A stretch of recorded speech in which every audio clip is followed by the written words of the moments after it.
Welcome to Disaffected, the show where we talk about politics, culture, and relationships through a psychological lens. It's February 15th, 2026. I'm Joshua Slocum. Tonight we're going to look at the latest trans mass shooter, this time in Canada. A young man calling himself a woman who shot and killed his mother, shot and killed his 11-year-old brother, then went to school and killed 8 more people and injured dozens more. Then we're going to look at a related topic, which is the sexualization of children, particularly girl children, the now normalized sexualization of little girls by their mothers and by toy companies who are taking the last remnants of wholesome girl toys and making them into little tarts in training. And you better believe that this is connected to the way boys who get transed are treated. Then we're going to finish out the show by looking at how disconnected we've become from the physical world, the material, analog world made of stuff that we actually live in. We think the digital is real. It's not. Children today are in danger of completely losing touch with physical reality, and I'm not exaggerating. We are living in a digital game of mousetrap, and I've got some ideas about how we can re-anchor ourselves and our children to the tactile, real world. Yes, I do feel that I have to make these hand gestures. I have to remind people that matter is real. We actually exist in 3 physical spatial dimensions. All right, let's go on the trans shooter. To no one's actual surprise, there's been another massacre, this time in Canada, by a young person claiming to be the opposite sex, a trans person. No one is surprised by this. Not even the liberals, who are, as usual, more concerned about what they call anti-trans sentiment in reaction being stirred up by trans mass murder coverage than they are about the actual mass murders themselves. They're not surprised, and they don't believe anything they're saying. Not even the liberals. They know what they're doing, and it's conscious and deliberate now. Yes, this means I'm calling them immoral liars. I believe they do know what they're doing. They are willing to pretend that transing kids is okay, that trans kids, which is not a real category, are not suffering from mental problems, that it's just natural and inborn, that their parents are not abusive for transing them. That's all the things they're willing to pretend. Why? Because they know. They know what they and their ideology have done, and they are stark, staring, terrified now, because we all know it too. Some of them are wondering if their kids are going to kill them next, and as well they might, because some of their kids are in fact going to kill them. This is going to continue happening. What we have said on this show for 5 years of Disaffected, what we said would happen is happening. It's been happening. I'm a Cassandra who says the most dead obvious things. Obvious things. I mean, I'm a smart guy, but nothing I'm telling you takes a genius IQ to see. I just say the most dead obvious things that need no real brilliance, no great powers of prediction, and that end up coming true because of course they do, while everyone claims that they never could have seen any of this coming. A lot of you who watch this show and who listen to this show, you're Cassandras too. You can see cause and effect because you don't have blinders on. You're in the real world. But you can't get your family to listen to you. You can't get your friends to listen to you. You can't get them to see it. And when you try, those friends drive you away. They ruin your reputation. They excise you from their social circle. Then the obvious thing that you said would happen does happen. And all those people around you don't acknowledge that you said it would happen. They don't acknowledge that you've been trying to warn about it. They don't apologize for calling you crazy, and they don't rethink their former optimism. They don't do a thing. I get you, if this is you. Welcome to a lonely and dispiriting club that we are in together. I'm sorry that we're both members, but I will at least make sure that we have something good to eat and drink. So here's what happened most recently. An 18-year-old man named Jesse Van Rootselaar, sometimes referred to as Jesse Strang, shot and killed his mother and his 11-year-old brother at home in British Columbia, Canada on Tuesday, February 10th, 2026. He then went to Tumbler Ridge Secondary School and killed 8 more people. Of those 8, at least 6 were children. Then he injured, I think, a couple dozen more, and then he shot and killed himself. So Jesse killed himself too. This was the deadliest, I'm not sure if mass or schools, one of the deadliest shootings in Canadian history, certainly the deadliest one since the 1989 École Polytechnique massacre, where a real-life misogynist, the real kind, not the fake kind like me, a real-life misogynist named Marc Lepine killed 14 women, college students, while shouting, "I hate feminists." Naturally, the Canadian media has gone immediately into damage control mode. Here's a sample of the headlines. This is from Global News Canada. Tumbler Ridge shooting fuels misinformation about trans people, organization says. Turning to CTV News Canada, we have misinformation about trans people floods social media in wake of British Columbia mass shooting. I'll give you a little bit of text from that story from CTV News Canada. Quote, as news broke and details emerged of Tuesday's mass shootings in Tumbler Ridge, British Columbia, Dee McWaters says her heart sank. She was thinking about the victims, their families, as well as the transgender community. Quote from Dee, it was like, oh no, people are going to use this to weaponize hate and use it as an excuse against the transgender community, said McWaters, who is herself a transgender woman that lives in southern British Columbia. Two corrections there, not a transgender woman, a troon, a man in a dress, a Buffalo Bill, and it is not woman that lives in southern BC, it is woman who lives in southern BC. Here's one of Canada's major papers, the Globe and Mail, also known as the Grope and Flail. In the wake of the Tumbler Ridge shooting, false claims about trans people spread online. And I'll read to you just a bit from that article. On Wednesday afternoon, the Royal Canadian Mounted Police identified the shooter in Tumbler Ridge, British Columbia, as an 18-year-old transgender woman who lived in the small community and had a history of mental health issues. Just a silly little aside there. But before the shooter was even identified, speculation around their gender identity. Wait, Globe and Mail, I thought it was her, she, her. Why are we moving to they, them pronouns? But before the shooter was even identified, speculation around their gender identity was proliferating across social media. Since the Royal Canadian Mounted Police, in an emergency alert on Tuesday, described the shooter as a, quote, female in a dress with brown hair, prominent American right-wing influencers, social media accounts, and Reddit communities quickly spread and amplified anti-trans rhetoric.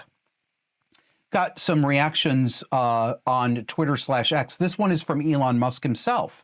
He says, this is the Globe and Mail quoting him. On X, Elon Musk reacted to and shared several posts to his 234 million followers that falsely claimed trans people are the most likely to commit mass shootings. I don't believe you that is a false claim. The article continues to go after Chaya Rychik of Libs of TikTok, and they say this. Libs of TikTok, an American far-right anti-LGBTQ account with more than 4.6 million followers on X, has posted several transphobic messages and reposted derogatory memes. Daily Wire commentator Matt Walsh and Andy Ngo, a commentator and editor of the Canadian conservative news website The Post Millennial, have also posted inflammatory comments that villainize the shooter's gender identity. Did a 24-year-old bitch named Caitlin, who's a preschool teacher, write this fucking crap? There are no goddamn adults working in me. There haven't been adults for at least 10 years. I'm so sick of this shit. These people are actually stupider than those. Like, do you remember Romper Room from when you were a kid? A preschool age show like that really spoke down to children. This is the Romper Room cast posing as lady journalists. Finally, from the Grope and Flail. In replies to these posts, users posted photos of trans people unrelated to the shooting. Don't connect the dots. That's out of bounds. That's bad, bad, bad. All right. So, what can we know about trans shooters? Don't try Grok and don't try other so-called AIs for this. No matter how careful and specific you are, they lie to you. I'm going to show you how. When the trans topic is introduced in a prompt, the AIs bias hard in favor of the left's preferred narrative. As an example, you remember that we covered on this show last year the 2025 Minnesota Annunciation School shooting by a guy who called himself a trans woman. He went by the name Robin Westman. We have his picture. He killed 2 people and injured 18 others. Now, I tried to get statistics on the number of trans-related shootings in the US and Canada from Grok, which is Twitter/X's AI. Grok did not include Robin Westman in the list of trans school shooters. Think about that for a second. Didn't include him. I happen to know in my human brain that there was somebody named Robin Westman, so I said, this is puzzling. I will ask Grok why it did not include that. So I asked why. Grok told me that because Robin Westman, real name Robert, also dead, because Westman said that he regretted transitioning before his death, and because he did not assert a transgender identity on the day that he killed people. I know you think I'm making it up, audience, but I'm not. I'm telling you the truth. Because he didn't say that he was a trans woman on that day and he had expressed regret, that means that it was not a trans-related shooting and should not have been included in my query. That was what Grok said. Going to keep going to Grok for your answers for things? Sit with that. Contemplate what you think you can learn. You, personally, I'm talking to you. What do you think you can learn factually about the real world from any AI, which is a large language model? It's just a word sorter. It's a digital clockwork. It's not a consciousness. It's not a person. There's no intelligence there. Contemplate what your kids think they are learning when you allow them to do this and when school allows them to do it. It's grim. We're in a world of hurt. We have to rely on human judgment. I trust the post-millennials' judgment and reporting, so I turn to them. This following information comes from them. These are the known trans-related shootings and violent incidents that the post-millennial has rounded up. And I think this was by Libby Emmons, but it might have been by Andy No. They're both trustworthy on this. Thank God for them. So 2018, we're going to show you some tweets. This is Andy No tweeting. Flashback, in September 2018, a female-to-male identifying trans shooter named Snowshia Mosley, yes, black person, murdered 3 colleagues at a Rite Aid distribution center in Aberdeen, Maryland. Mosley then shot himself dead rather than face being arrested. Now, I think that Andy has stopped, since he tweeted that, I think he's stopped with the stupid pronoun game. I think he has. I hope he has. Because there's no his there. That's a woman. This is a woman claiming to be a man, not a he, him. By the way, Grok also told me that, you know what? I have saved this stuff. If any of you doubt me, I can actually produce the verbatim text from Grok. Grok told me there was, quote, no evidence that Snowshia Mosley had ever had a trans identity. All right? 2019. Alec McKinney and Devin Erickson, also from Andy No. Andy says, flashback. In May 2019, a female-to-male identifying trans shooter named Alec McKinney and accomplice Devin Erickson carried out a deadly mass shooting at a STEM school, Highlands Ranch in Douglas County, Colorado. McKinney told investigators transphobic students were targeted. Yeah, kill those little cis bitches.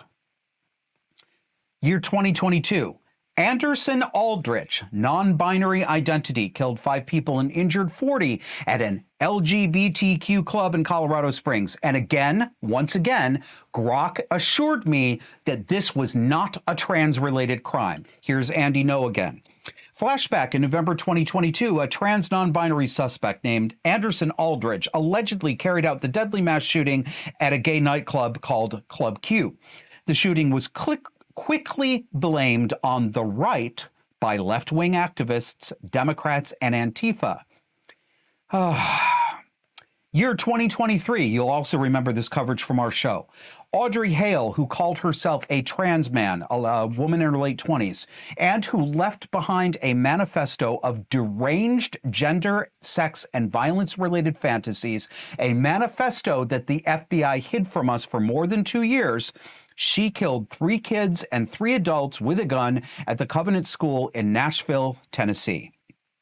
Year 2025, Robin Westman at the Annunciation School in Minnesota. This year, 2026, Jesse Van Rootselaar in British Columbia, February 10th, 2026, killed his mother, his brother, then 8 people at school, and then he killed himself. So what do we know about Jesse? Here are some pics. You're seeing him as a teenager, close to 18 years old, and then on the right, obviously, as a kid, looks like between 11 and 13 years old. Now, the feminist site Redux, as usual, has the best complete and honest coverage of this kid's trans identity and obsession. If you want the truth about these things without fear or favor, I've been reading Redux for years. They hate me. Genevieve Gluck hates me. I don't particularly like her either. That's immaterial. Their work is top-notch, and it is trustworthy. You should put REDUXX on your list of trusted sources for this. Stay with me, because Jesse's mother is deeply implicated in this story. Here's from Redux. In 2021, Jennifer Strang, Jesse's mother, the most recent school shooter's mother, launched a YouTube channel that was oh no, excuse me, I'm sorry. Let me correct here. People are using surnames inconsistently for this guy. That's why I'm stumbling. They're referring to him as Strang. I'm going to call him Jesse. I'm going to alter this. In 2021, Jesse launched a YouTube channel that was promoted by his mother on her Facebook. The channel was dedicated to, quote, hunting, self-reliance, guns, and his other interests. At some point, Jesse deleted the content on the channel and changed his handle, his on-screen name, from Jesse Boy to Jess Ooh Woo. And if you're not familiar with ooh woo, that is a phrase that's used in the anime furry trans identity community. The only remaining post on the channel was made 6 months ago and reads, I've been pretty aimless. Let's take a closer look at that online account, Jess Ooh Woo. Take a look at the picture. It's on your screen. Little anime girl. It looks like an anime girl making some kind of gesture with a prominent visual of a gun. So, no surprise. These people are violent and insane. Let's move to the next one, image 170, please, Kevin. Jess ooh woo. Anime girl looking bruised and depressed, as usual, with text that says, I've been pretty aimless. Yeah. Not anymore, were you? Had a lot of aim the other day. Aimed real good. All right, so what do we know about Jesse's upbringing and family life? You won't be surprised by anything I'm about to tell you, but you also won't be surprised to know that almost no one, including people on the right, is commenting at all about Jesse's mother's choices in raising him. Not even the right will touch it. And her choices in promoting transgenderism. See, I told you wouldn't be surprised. Here's what I think I know. Broken home. Jesse's father is named Justin Van Rootselaar. He left Jesse's mother when Jesse was 2 years old. Grok referred to a news story on the CBC, Canadian Broadcast Corporation, that claimed that Jesse's mother stopped Jesse's father from having any contact with his son and moved out of state, now, excuse me, out of province, went from province to province without notifying Jesse's father, as had been mandated by the family court. But, of course, the CBC took that article down. But I found it in other places. This is from the New York Post. Quote, this is Jesse's father, Justin, speaking. I was estranged from Jesse Strang and was not part of his life. His mother declined my involvement from the beginning, and I was not given the opportunity to be a part of raising him. And he also says that Jesse did not use Justin's last name, von Rootselaar. So it's everything. It's an identity in flux. So we know that Jesse came from a broken home with no father. What do we know about his mother? Anybody want to guess? His mother's name was Jennifer Strang. Mainstream media reports describe her as having a, quote, nomadic lifestyle and moving the family around from province to province frequently. According to most mainstream media reports, there were multiple calls to the police. Nobody said who placed the calls. It's all passive voice. Multiple calls to the police, dispatching them to Jesse's home where Jesse lived with his mother because Jesse was behaving erratically or violently. In 2015, the Supreme Court of British Columbia, you can check behind me, this is an established fact, not a grok fact. The Supreme Court of British Columbia found that the mother, Jennifer Strang, moved out of the province without notifying the father in violation of a court order. So the court then mandated phone contact with the father. That's as far as they'd go. You see how women get away with everything? Mommies get away with everything. What can we know about Jennifer Strang? Let's look at her social media. Billboard Chris, the anti-trans kid activist, Chris Elston, he's been a guest on the show. He found this first. This is from Jennifer Strang's social media.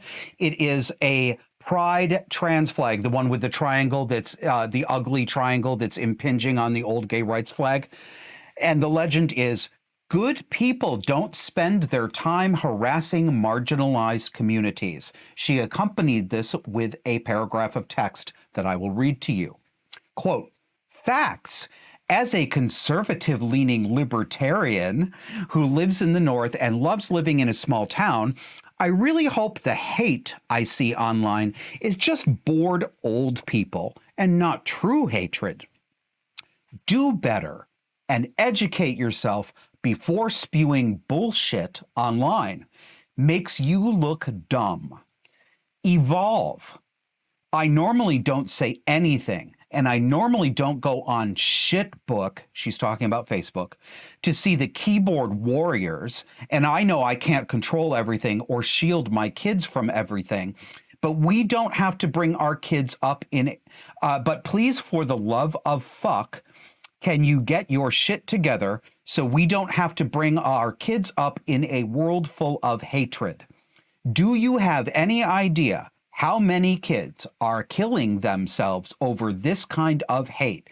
Please, all caps, stop the bullshit.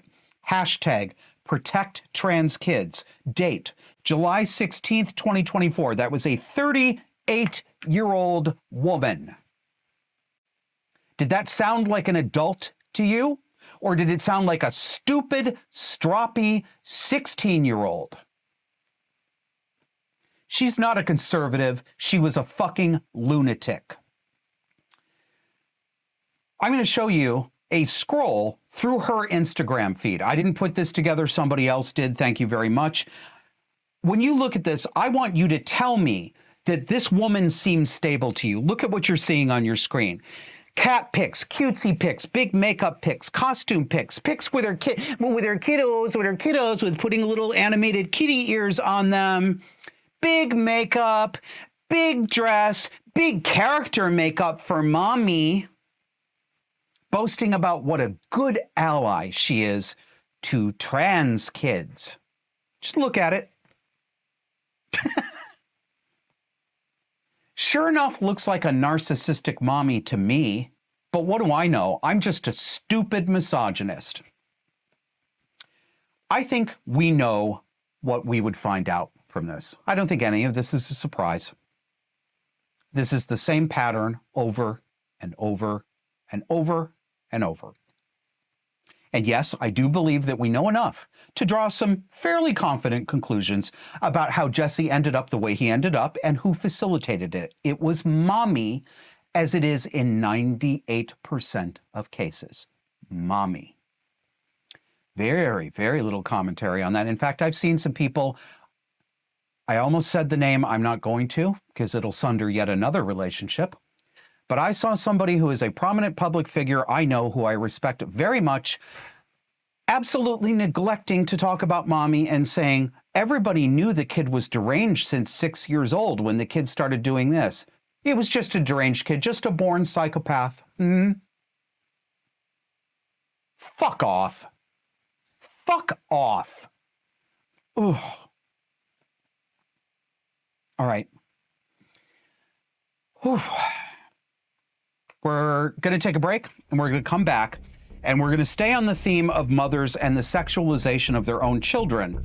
After this break, we're going to look at girls' clothes and girls' dolls. Have you noticed over the past 20 years how many minor girls you see out on the street in outfits that range from tart wear to full-on prostitute? I have noticed. The crop tops, the cute little shorts that say juicy on the butt for 10-year-old girls, the halter tops for prepubescent girls, the spaghetti straps. Who's buying these clothes? Mothers are buying these clothes. Come back and see us after the break.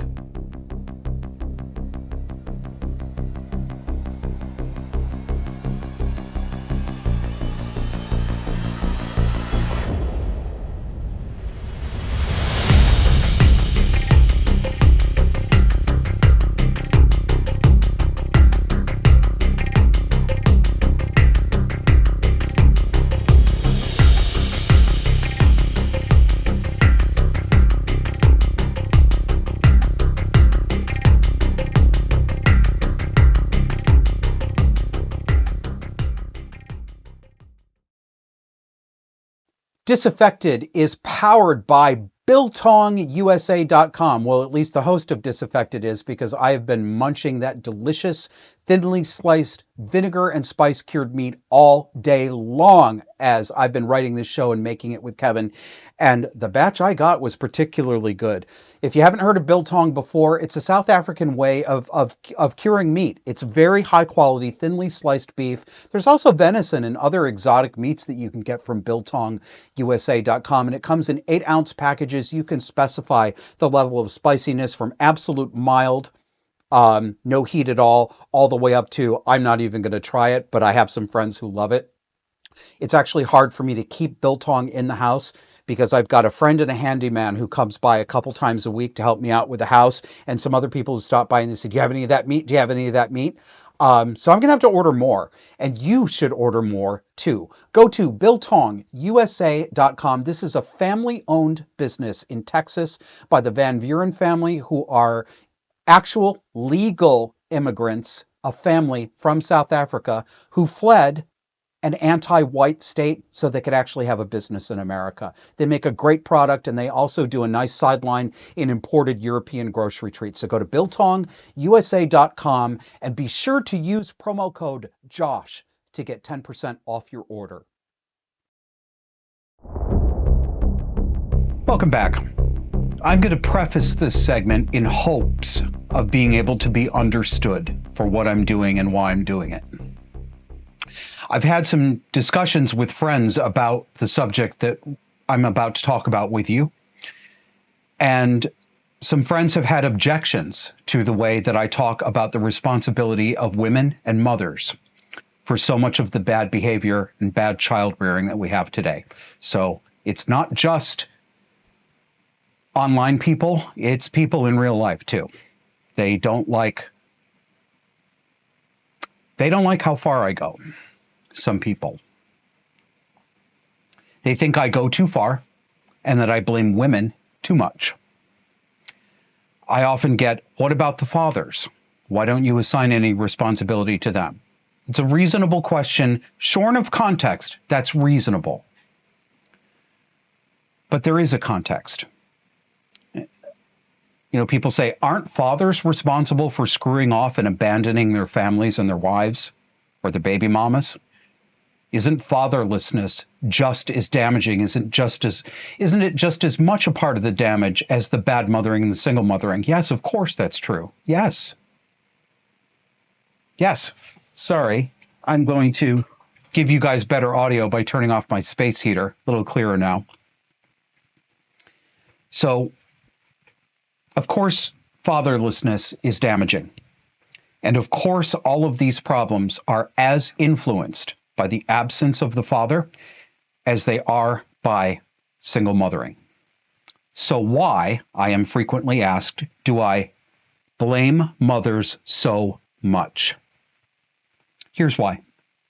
Our entire cultural conversation about this issue since the 1960s has let mothers off scot-free, entirely scot-free.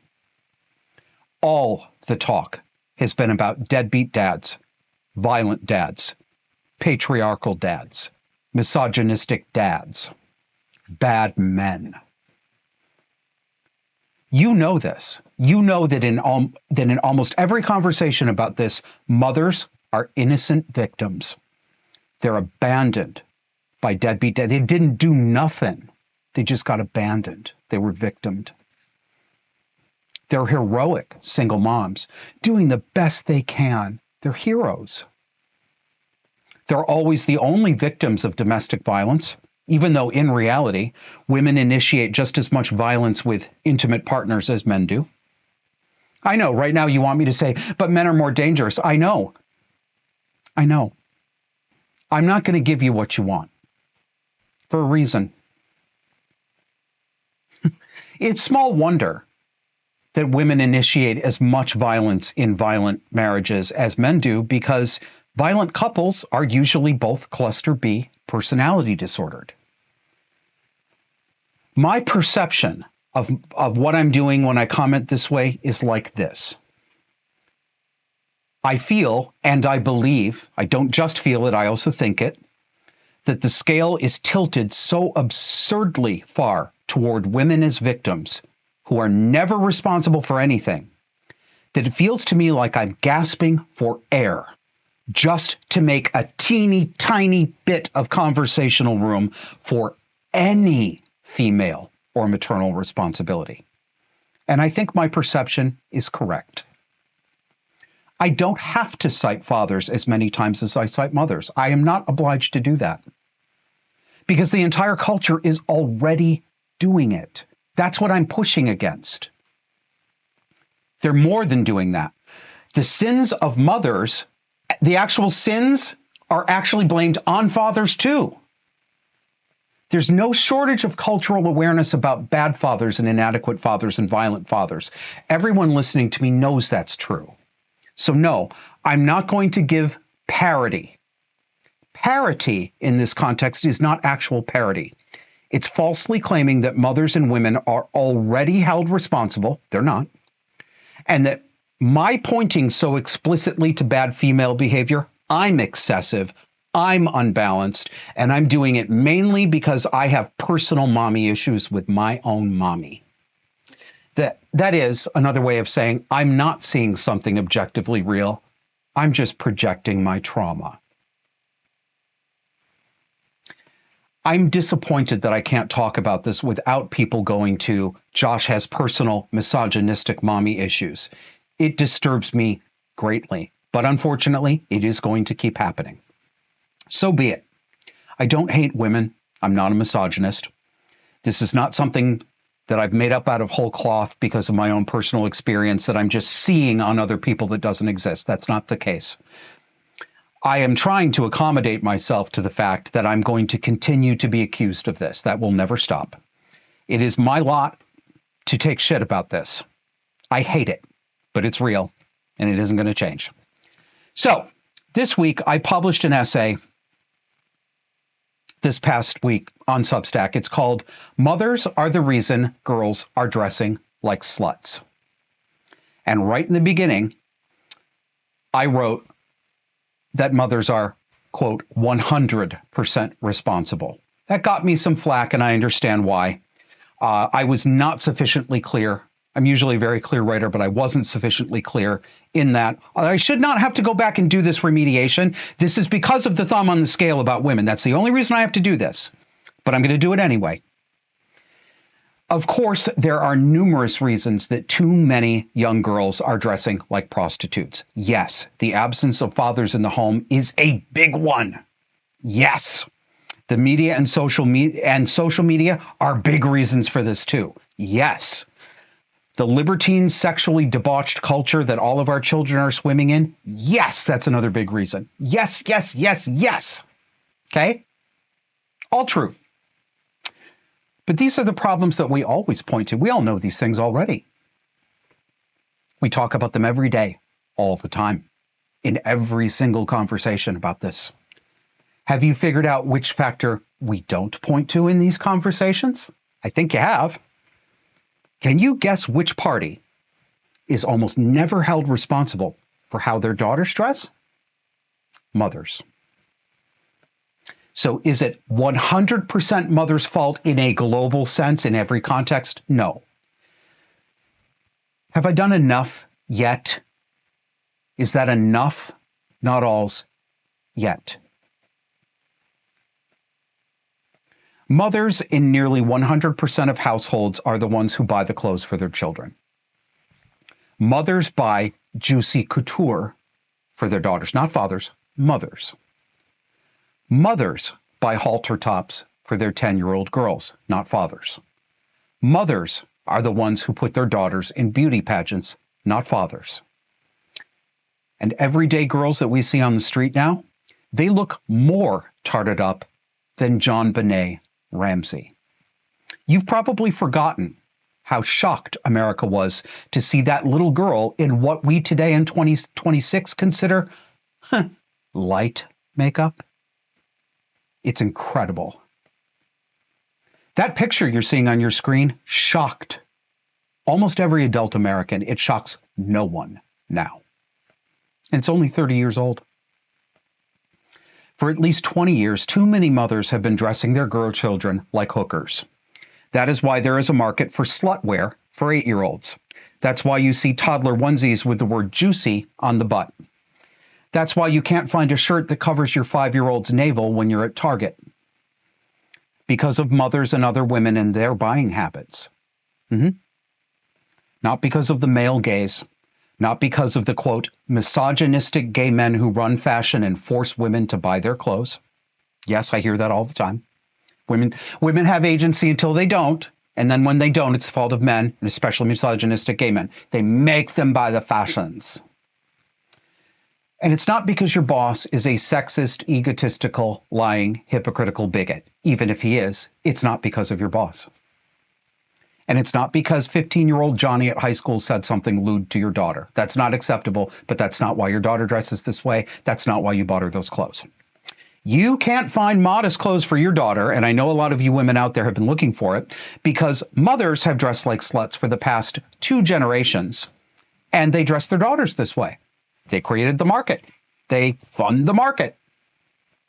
It's the sisterhood that gave us this marketplace. It began in the 90s, and it quickly found its way into dolls for girls. See Bratz dolls. Take a look at those. Friends forever.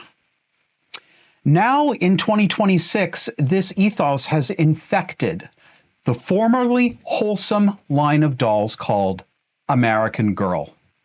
Here are some of the original American Girl dolls from the 1990s. Take a look. These dolls were dressed in period-accurate girls' clothing that ranged from the mid-1700s to the mid-1900s. The creator gave them all a plausible biography, and they gave girls something wholesome and historical to see themselves in. They could imagine themselves being the one on the right. That's Addie from 1944, British schoolgirl. Actually, not British, American. She looks a little like a British schoolgirl, though, doesn't she? Well, here are the brand new American Girl dolls released in the year 2026. Take a look. They look like they're ready to go down the club and pop they pussy, don't they? Here's another one. Can we flip to graphic 270, please?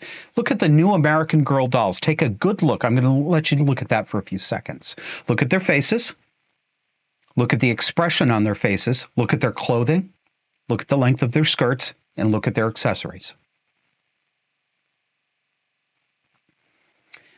Look at the change. Let's start with the clothing. The skirts on some of them are now so short that they barely cover the crotch.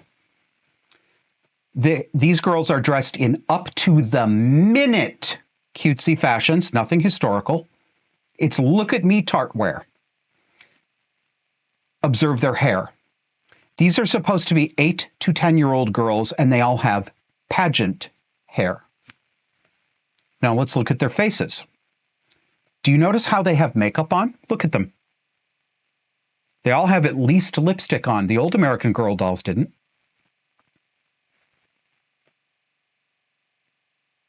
Do we have the side by side, Kevin? The old and new? Yeah, there we go. Take a look at the difference. Look at the expressions on the new dolls' faces. The wide open, vacant, drugged stare.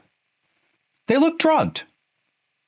Some of them have little open mouths, little open, receptive mouths. No honest person can say that they don't see creepy Stepford sexualization in these dolls. But a lot of people online did claim they didn't see that, but they're not honest people. Right now on social media, or this past week when I commented on this, I saw women, men, mothers, and fathers, and singleton creeps of all stripes. They all called me a pedophile for pointing this out. They said I was sexualizing children and sexualizing innocent dolls. They asked me questions like, what's wrong with you? They asked me, here's a quote, have you ever changed a diaper? Children aren't sexual unless you make them that way. They're accusing me of doing this. They're telling me that I have, quote, serious problems and that I, quote, need my hard drive examined.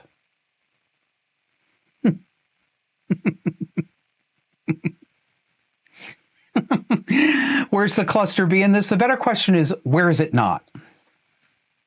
What's going on here is conscious, obvious, and deliberate sexualization of a formerly innocent line of girls' dolls.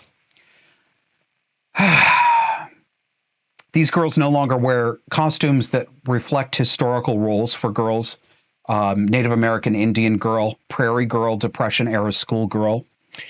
Instead, these dolls are all now members of a club that was made famous in an episode of Futurama called Popular Slut Club, where all the 10-year-old girls were dressed like hoochies.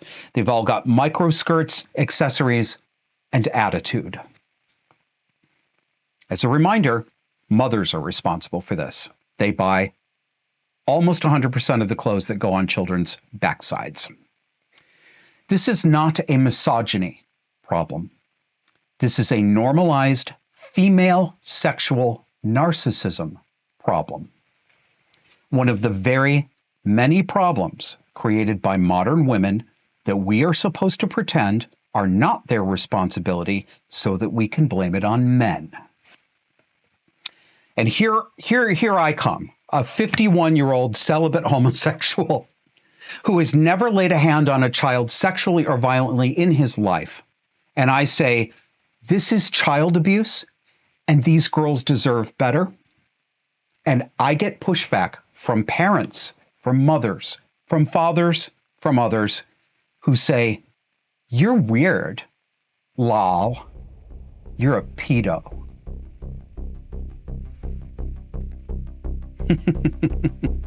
All right, we're going to go to another break, but when we come back, we're going to talk about living in a digital mousetrap. I'm going to go deeper into some conversations that we've had on the show about the surreal nature of the digital world and how we are all increasingly cut off from the real physical world that we actually live in. This is deranging us. And this segment is going to include an activity for you. If you have kids, I've got an activity that you can do with your small children, just one small one, it's easy, that will help root them and you back in the analog world.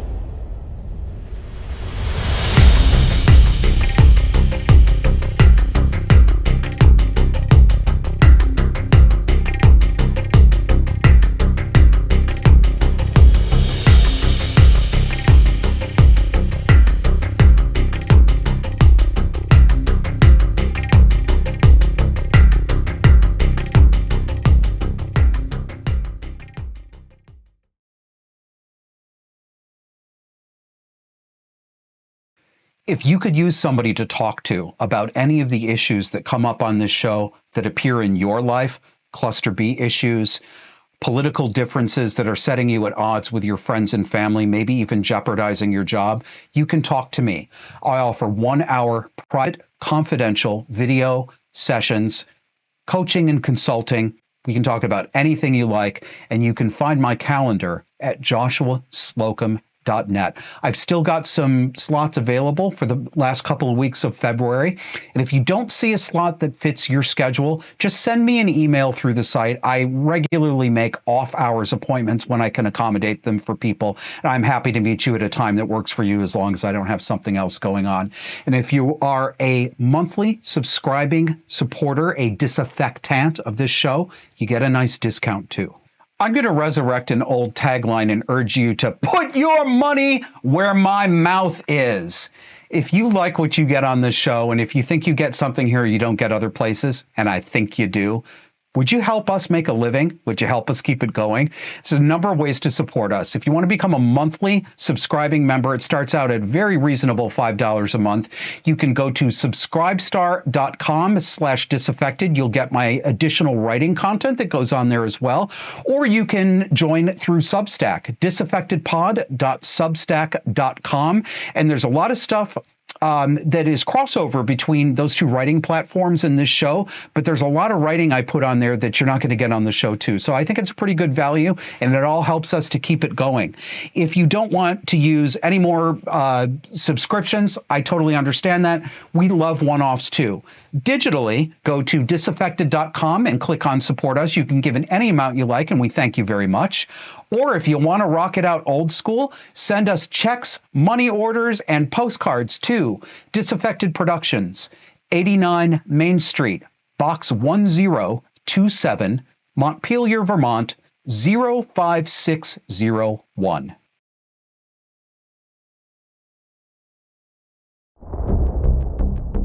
There's no reason to live the way we do in the 21st century. It's not a natural law.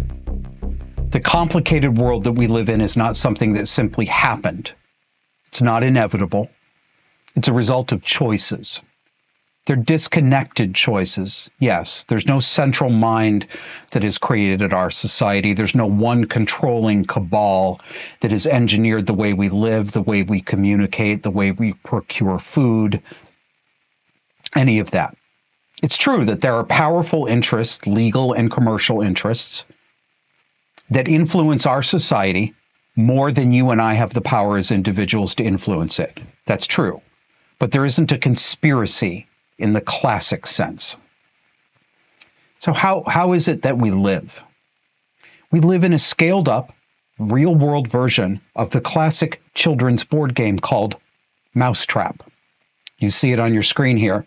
And for some ungodly reason, the picture of Mousetrap you're seeing here is from the Victoria and Albert Museum in England, which saw fit to include a plastic American board game in its world-class collection.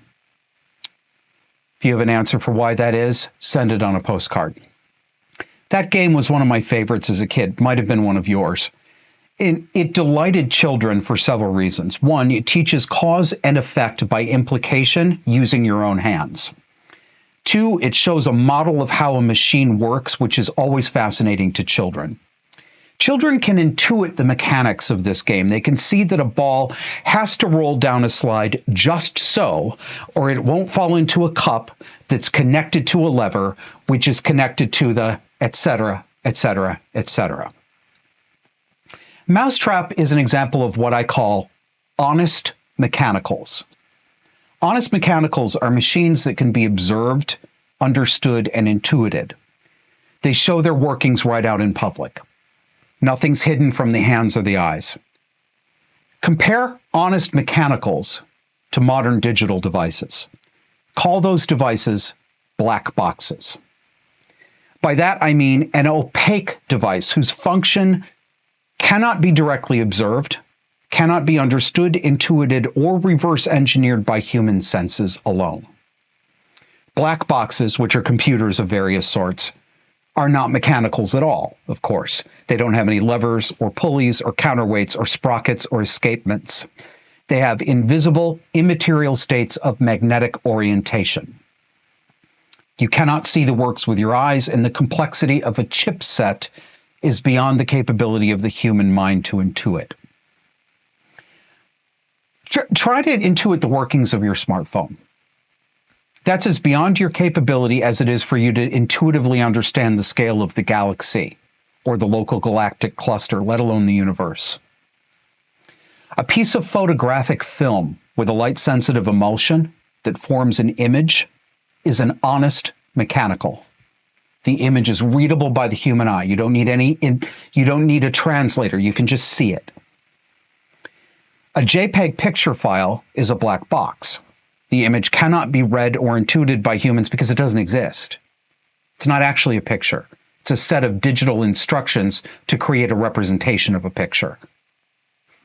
Copy of a copy, copy of a copy.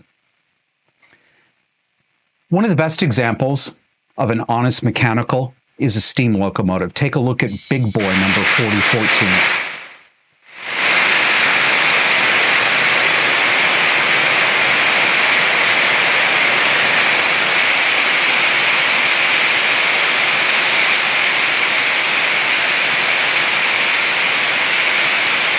Observe that you can understand how this machine turns heat into steam. You can see how it turns steam pressure into lateral force.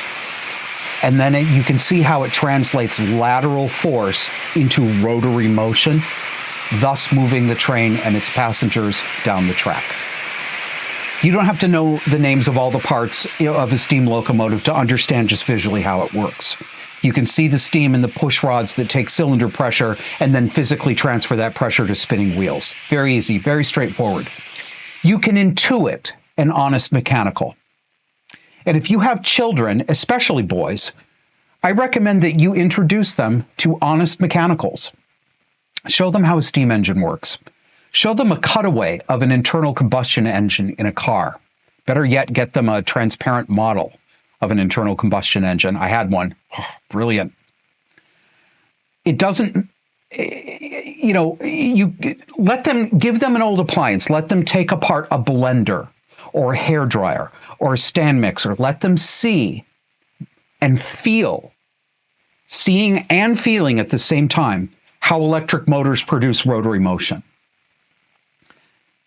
I've got an easy hands-on lesson for you. This is a good spot for you to mark or get a notebook and write this down and come back. I have an activity that I'd like to suggest you do with your children. It's an easy hands-on lesson. Starting at about age 4, kids can grasp this. And it does not matter that this lesson I'm going to give you uses obsolete technology. That's a benefit. I chose that deliberately. This is a real-world lesson in physics and mechanics that teaches universal principles that can't be altered by whim or historical or technological vogue. So, here are the ingredients for your lesson. Number 1, a 33 1/3 long-playing record album. Use one that's scratched up that you don't care about. Number 2, a number 2 pencil. 3, construction paper. 4, Scotch tape. And 5, a sewing needle or a pin. Form the construction paper into a cone and then tape that together. Then tape the sewing needle or the pin securely to the small end of the cone. Think of an old gramophone, a wind-up record player with a needle attached to a brass horn. That's what you're doing. Or you can think of this. Can we put up number 320, the Flintstones? There we go. The pterodactyl record player. All right. Then put the pencil inside the center hole of the record album. If it's not snug, put tape around the pencil or find another pen or pencil that snugs up inside there. What you're doing is you're making a spinning top out of the record. So spin the record like a top and help your kid lower that needle on a cone gently onto the guide groove at the edge of the record. Hold it gently on the underside, very lightly.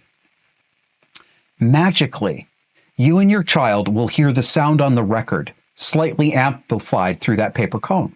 I did this. It works. It's real.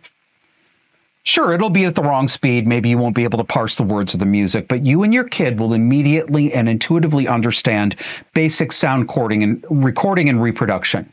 You will understand that auditory sound can be transcribed as a waveform that can then take real world physical form in bumps and pits on a vinyl record groove. But most importantly, this will help your child to understand that the material world actually exists and that it's analog. It's not digital. The world is analog. That which until this activity he or she has only ever seen or heard reproduced by a black box inscrutable digital processing system, that stuff actually exists in the same 3 dimensions, made out of the same material that your kid is made out of, that he can touch. Your child will fall in love with an honest mechanical that teaches foundational lessons about physics, about how the world actually works step by step, how a machine inside a sleek-looking case isn't really a black box, but inside there's a series of levers and cogs and magnetos and cams and screws. And they all make sense that you can see with your eyes and touch with your hands. In 1979, my family slipped away from a town called Tully, New York in the dead of night by means of my grandmother's silver Buick Electra. That Buick was an honest mechanical. She told you that she had a V8 through the distinctive muffled bass rumble that came from the twin tailpipes. I used to close my eyes as a kid and listen to car exhaust to identify the number of cylinders in an engine, because in those days you could tell a 4, a 6, or an 8 apart by ear. Isn't she a beauty? God, I'd love to have that car. We left Tully in the dark so the landlord wouldn't know that we were skipping out on the rent until we were already gone. So we went to Syracuse and boarded an Amtrak train to cross the country to California so that my stepfather could find a job. He was a glassblower who specialized in making electrodes, and there was nothing left for working class men in upstate New York in the 1970s. It was a great trip in a sleeping car. My mother and my stepfather and my baby sister were in the lower bunk, and I was in the upper bunk in our sleeping berth. A rocking train will put me right to sleep. The dining car was pretty great, too. And it was a real dining car, not what they call the food car on the Amtrak now, where you pay $10 for a prepackaged hot dog in plastic that gets put into a microwave. There was an actual cook, a kitchen, and a waiter. When we arrived in Los Angeles, my Uncle Lee and Aunt Sherry were waiting for us in a 1979 lemon yellow Cadillac Coupe de Ville. I was going to ride in a Cadillac. I thought it must be a dream. To a 5-year-old boy from a poor working class family, that was almost unbelievable. Felt like I was being picked up by a limousine. The trunk mechanism on my Uncle Lee's Cadillac was my first introduction to what I would later come to think of as overcomplicated or dishonest mechanicals. It did this amazing thing I'd never seen before. The trunk raised and lowered all by itself, untouched by human hands. So after my mother loaded the last of our suitcases into the family of corpses sized trunk, the enormous yellow deck lid silently, slowly crept downward, and when the lid reached the latch, the mechanism slowed down to a crawl to give you a soft and silent latch. It was like, shh. I thought that was weird. How did this work? And why did it have to go so slow? Was there something vulgar about having to hear a latch click? Yes. As a little boy, I did think these things. I might not have known the word vulgar, but that's exactly what I was thinking. Is it that a driver would be scared if the trunk just closed normally? These were new thoughts in my little boy brain, but I was anticipating questions that would crowd my brain in middle age. So the Cadillac's trunk mechanism gave me this uneasy feeling that I couldn't identify until decades later. And looking back, that feeling came to me for the first time through one of my favorite stories from early childhood, the folktale of John Henry. Got a picture of one of the John Henry monuments here. Legend has it that John Henry was a railroad worker, one of thousands of men who would be made idle by the newfangled steam-powered machinery. So John Henry entered a contest between him, a man, and a steam drill to cut through a mountain to lay railroad tracks. He was determined to prove his strength and prove his worth. John Henry pushed himself against the steam engine until his muscle fibers tore and his body gave out. He died on the ground while that steam piston kept reciprocating. That story fascinated me, and it horrified me. It made me cry. At 4 or 5 years old, without having the words, I knew what the story of John Henry was really saying, and what it was saying was, I am a man, and I lived. Well, John Henry is well and truly dead. The contest has been settled for 170 years. Humans today are surplus to machine requirements. AI is only the latest and most dishonest of the mechanicals and black boxes that have demoted us. That's what bothered me about Uncle Lee's Cadillac truck. The car was an early adopter of a machine ethos that is now universal. Everything today is buffered. When I want the windshield defroster in my Toyota, a black box chipset decides how rapidly I will get the fan to turn on. And it has decided that the fan must inch up very softly and very slowly in small incremental steps at the same pace that Cadillac's trunk closed. I can't just flick a switch with a hard physical contact and get full fan. No, that's not allowed. I have to press electronic buttons that aren't actually connected to electrical contacts that actually trigger a servo. They're connected to a fucking chip, and wait for a predetermined algorithm to execute my command at a pace that it has decided that motorists can tolerate. Look around you. Have you noticed how many machines buffer you from sudden movement or even sudden startling light? Even the goddamn interior light in the roof of my Toyota slowly dims and brightens when I open and close the door, lest too sudden an assault of photons strike me with an apoplexy. It's so irritating.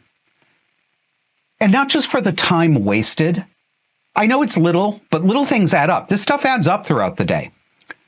But it's irritating for the assumptions that are revealed by the choices that these engineers made. They obviously think that real-world, immediate response to tactile commands is somehow gauche or like weird. We live in a world of dishonest mechanicals and black box digitals. They hide their works with the primness of the tailor who makes skirts to hide the ankles of piano legs. No, it isn't actually true that Victorians covered their piano legs out of modesty hysteria, but it should be. Do you really want to live in a world where that story is not true? None of our devices respond to direct tactile commands anymore. You can barely find a switch or a toggle with an actual electrical contact. Everything is buried behind soft and mushy touch surfaces. And I don't know about you, but I find the sensation of my fingers on touch screens disgusting and vexing. The feel of the touch screen it's like the prick tease who brings you to the edge and then withdraws before delivering satisfaction. These surfaces are all dependent on an invisible algorithm that decides when or if it will execute your command. I can't rock my Toyota back and forth in the snow because the transmission is controlled by a joystick, another buffer, that's connected to a computer that decides when it's safe and appropriate to switch gear ranges. I cannot unstick my car in the snow despite its advanced traction control because that advanced traction control cannot be turned off. I could get my car out of the snow much quicker with a clutch and an actual mechanical stick. We are buffered for our safety, for our convenience, for our comfort, for our user experience. Because it just wouldn't be prudent to let the operator decide when his machine performs the work that he bought it for, would it? I'm guessing that anyone listening to this under 45 years old is rolling their eyes. That age cohort was raised in an age of dishonest mechanicals and buffered black boxes, and probably thinks that all of this is not only normal, but actually necessary. I've said this many times before, and I was never exaggerating when I said it, and I wasn't joking. I've noted that younger people have a never-before-seen reaction to old technology that existed before they were born. I've never seen this reaction before in other generations to technology prior to them. That reaction is a disgust reaction, not bemusement, disgust. A little bit of fear. I can see it on their faces and I can hear it in their tones of voice. Something genuinely unsettles them about straightforward mechanical technology. And they process that fear or that uncomfortability through the social performance of disgusted mockery about lol boomer technology. These are people who should have been given Mousetrap as children. So the board game Mousetrap works as a metaphor actually in two directions. It highlights the overcomplicated as well as it foregrounds the direct and the intuitively straightforward. I've talked about the good side, so let's look at the downside. Mousetrap is a classic Rube Goldberg contraption. I'm showing you one on your screen. Rube Goldberg's self-operating napkin. Rube Goldberg was an inventor, he was a cartoonist, he was a writer, and he was many other things. But he's most famous for the drawings like you see on your screen, in which a machine, quote, solves a simple problem in the most ridiculously inefficient way possible. Now, I have to explain that often to people who are millennials and younger, because they often know about zero things that occurred in the past before they were born.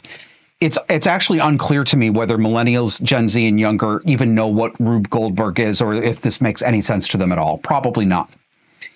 Because our entire society is a Rube Goldberg contraption. We are all living in a game of Mousetrap.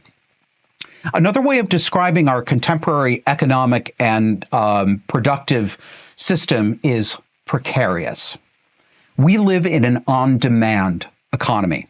Everything from our foods to the electric power to the digital stream that we call the internet that we rely on, all of this is in a state of just enough and right now. There's a web of indescribably complex interdependencies. Each strand of that web is connected to every other strand of that web. If you perturb one strand, the whole thing falls. We saw this during the usurpation of our human dignity and God-given and constitutional rights that we call the COVID pandemic. Remember not being able to buy toilet paper for months on end? Remember supply chain problems that left mysterious gaps on store shelves that we had never seen before? On any given day in any grocery store, you might find there was 0 Friskies brand cat food. 0 cat food at all next day. No eggs at all. No AA batteries. Who knew?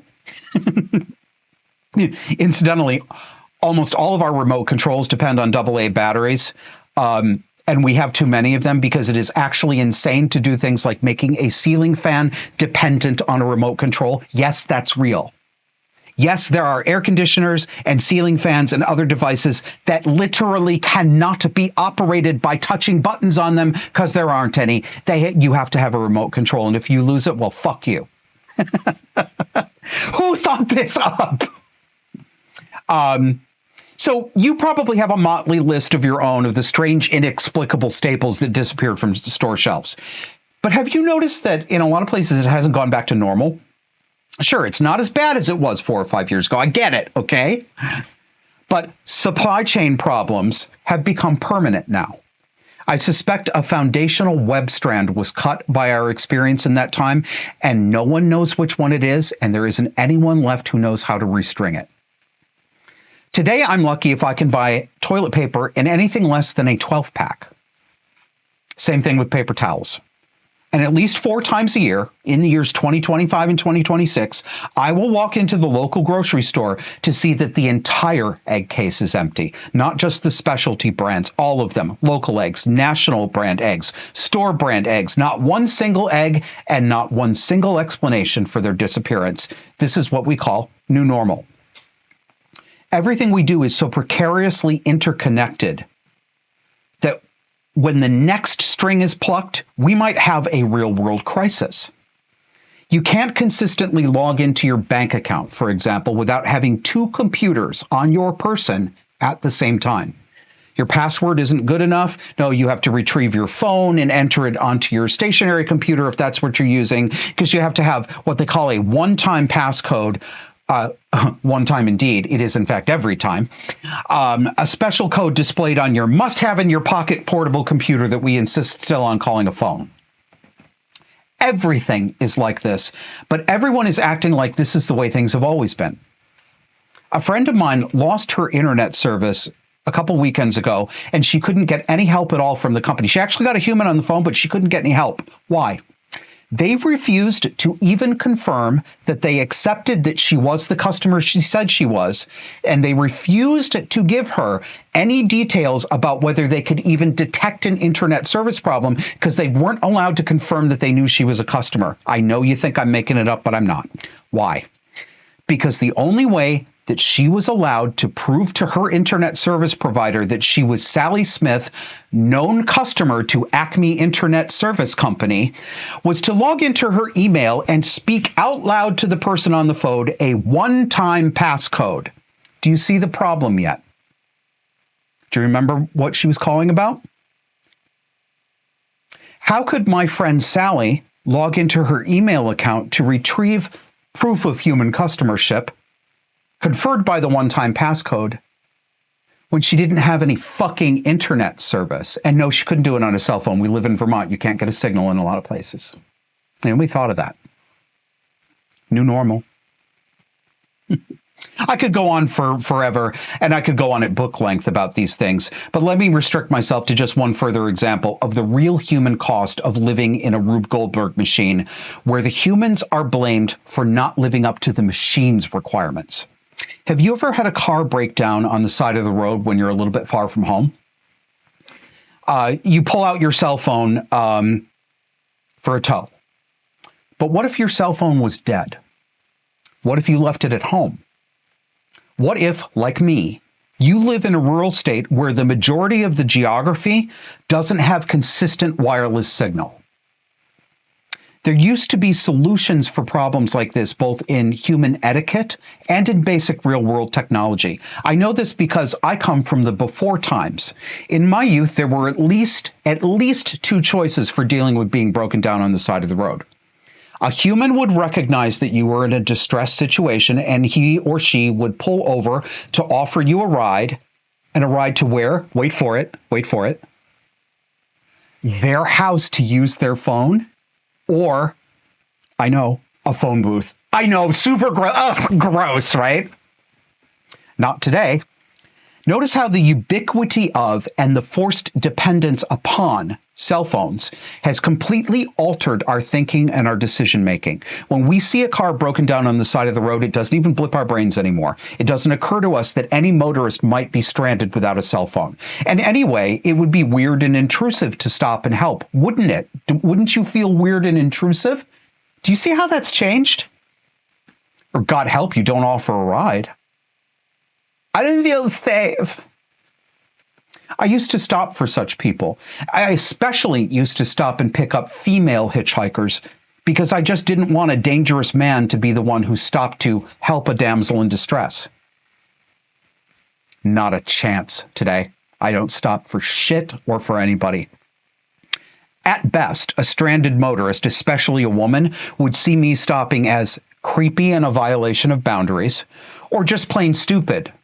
Like, I have a phone. Why would you even stop? At worst, it might actually be a trap. There are some lunatic broads walking around today who would never have seen the outside of a psychiatric unit in my day.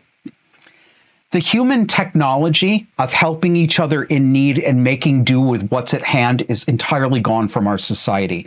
We're interconnected with black box digitals, and we're literally dependent on this fragile web. We're in the mousetrap, and we pray that every piece at every stage stays standing and stable, because just one perturbation brings the whole edifice crashing down. And to the degree that we are entwined in the digital web, we are severed from each other. We're alienated from what used to be our intuitive common sense about where we are in the world, how to get from place A to place B, and we're alienated from each other. To even ask for old-fashioned help from a human, like stopping at a gas station on a trip and asking for directions to the next town, is treated as a social faux pas. Don't you know what Waze is? We don't have to live this way. This is not an inevitable property of the universe. We did not have to arrange the world on the edges of infinite physical and conceptual precipices. But without intending to do so, we did arrange the world this way, through countless, barely conscious decisions that coalesced into this. We are not machines. We are not mechanical machines. We are not digital machines. We are not less than machines. We are not less than the steam drill. We are not an inconvenience that irritates or embarrasses Apple's operating system. We are humans. We are men and women, and we live.